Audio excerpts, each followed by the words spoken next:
was a large, foreign military base, say Chinese or Russian.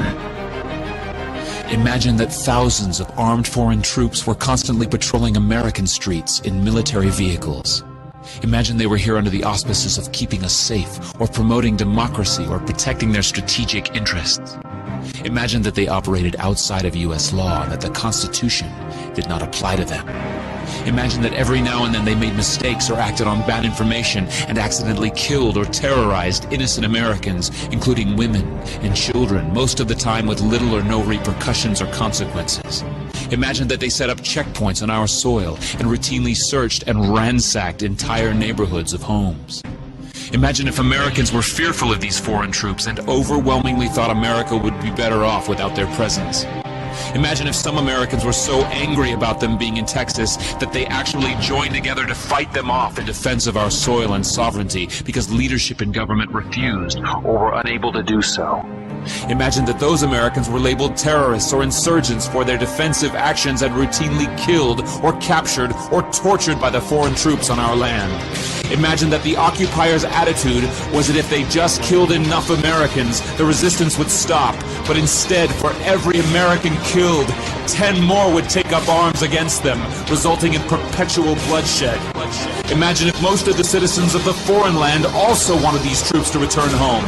Imagine if they elected a leader who promised to bring them home and put an end to this horror. Imagine if that leader changed his mind once he took office.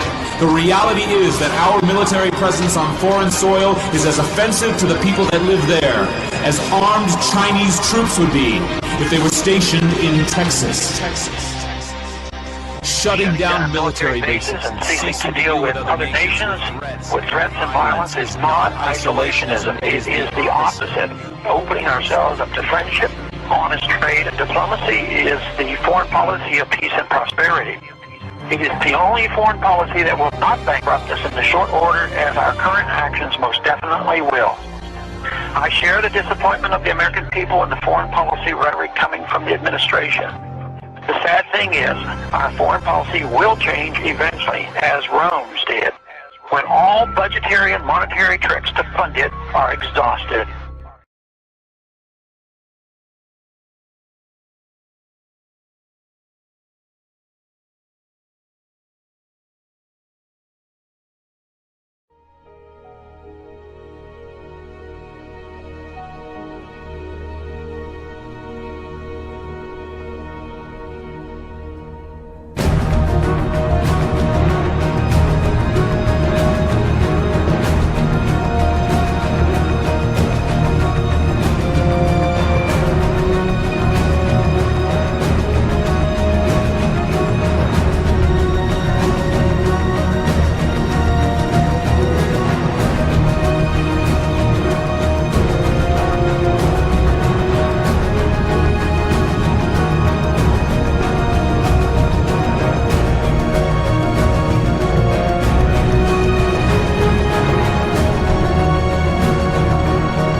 Can you say why America is the greatest country in the world?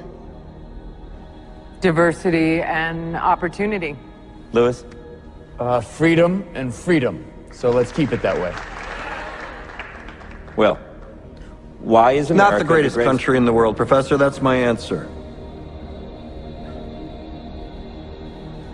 You're saying... Yes. Tell students that America is so star-spangled awesome that we're the only ones in the world who have freedom.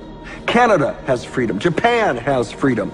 The UK, France, Italy, Germany, Spain, Australia, Belgium has freedom. So 207 sovereign states in the world, like 180 of them have freedom. All right. And yeah, you, sorority girl, just in case you accidentally wander into a voting booth one day, there's some things you should know. And one of them is, there is absolutely no evidence to support the statement that we're the greatest country in the world. We're 7th in literacy, 27th in math, 22nd in science, 49th in life expectancy, 178th in infant mortality, 3rd in median household income, number 4 in labor force, and number 4 in exports. We lead the world in only 3 categories: number of incarcerated citizens per capita, number of adults who believe angels are real, and defense spending, where we spend more than the next 26 countries combined, 25 of whom are allies. Now, none of this is the fault of a 20-year-old college student, but you nonetheless are, without a doubt, a member of the worst generation ever. So when you ask what makes us the greatest country in the world, I don't know what the fuck you're talking about. Yosemite?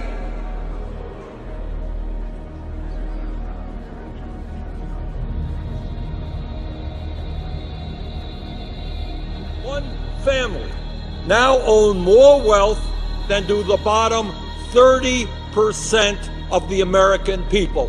One family owns more wealth than the bottom 30%, 90 million Americans. Today, the top 1% own 40% of all of the wealth in America. Top 1% own 40% of all the wealth in America. In all of human history, mankind is politically awakened. That's a total new reality. And no matter where you go, politics is a matter of social engagement.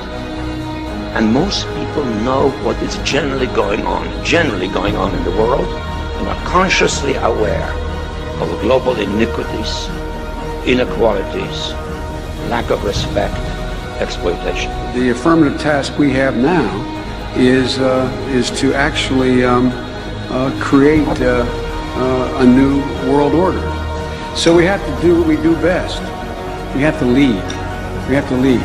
We have to update the global rules of the road. We have to do it in a way that maximizes benefits for everyone, because obviously it's overwhelmingly in our interest. This is not a zero-sum game. It's overwhelmingly in our interest that China prosper, that Mongolia prosper, that nations big and large, east and west, in Latin America and in Africa prosper.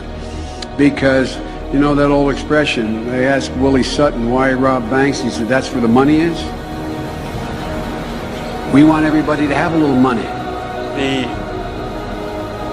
Orwell famously said that he who controls the present controls the past, and he who controls the past controls the future. And that is because of the vital role that history plays in deciding our interpretation of what is happening in the world. The US National Archives censored all searches to the word WikiLeaks. Following that revelation, we looked closely at what else was going on.